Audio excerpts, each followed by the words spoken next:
Friend, বন্ধুগণ, আমাদের গ্রামের একজন বাউল শিল্পী এবং তবলজি তাপস কুমার চক্রবর্তী মশাই শিল্পী জীবনের কিছু কাহিনী আপনাদের কাছে শেয়ার করছেন। বলুন। শিল্পী জীবনের কাহিনী বলতে এখন এই যে করোনা যখন এসে গেল, আমরা তো আরো পুরো মার খেয়ে গেলাম, কিছু করার নেই। এই যে গান বাজনার শিক্ষা লাভ করতে যাব, সেখানেও লোকের বাড়িতে অবজেকশন।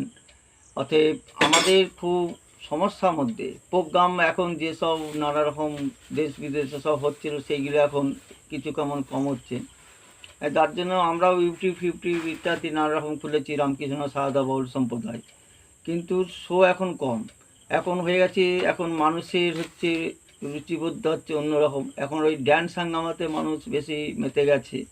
যেমন কলকাতা দলে ছিলাম, সিনেমা আর্টিস্টগুলো আসার পর হ্যাঁ, আমাদেরও তখন প্রোগ্রাম খুব একটু করতে লাগলো, কম হচ্ছিল। যার জন্য সেখানেও মার খেলাম, কলকাতা দল থেকে আমি ছেড়ে দিয়ে চলে এলাম।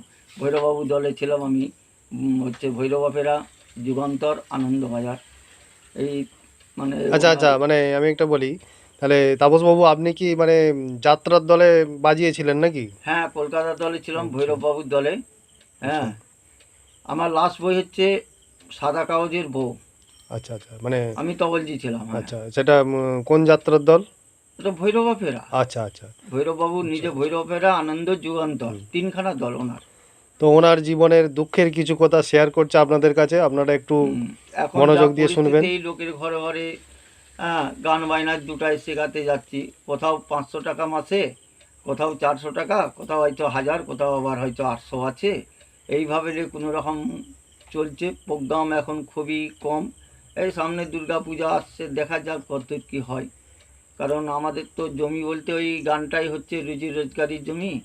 হ্যাঁ, তো আপনারা ইউটিউব দেখে দেখুন, চেষ্টা করুন, প্রোগ্রাম খুব ভালো লাগবে, ভালো ভালো শিল্পী আছে। এই আচ্ছা, বলে আমার এই বক্তব্য শেষ যাই হোক, করছি। আমাদের বাউল শিল্পী এবং বাজিয়ে তবলজি তাপস চক্রবর্তী মশাই ওনার জীবনের কিছু কাহিনী আপনাদের কাছে শেয়ার করলেন।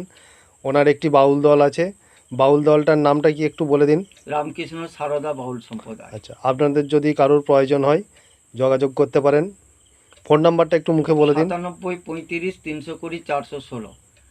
মা ওকে সিদ্ধেশ্বরী ওয়েটিং সঞ্জু বললি ইউটিউবে বেরিয়ে যাবে। ওকে বন্ধুরা, ওনার ইউটিউব চ্যানেলটাও একটু দেখবেন। হ্যাঁ, ইউটিউব চ্যানেলের নামটা একটু বলে দিন।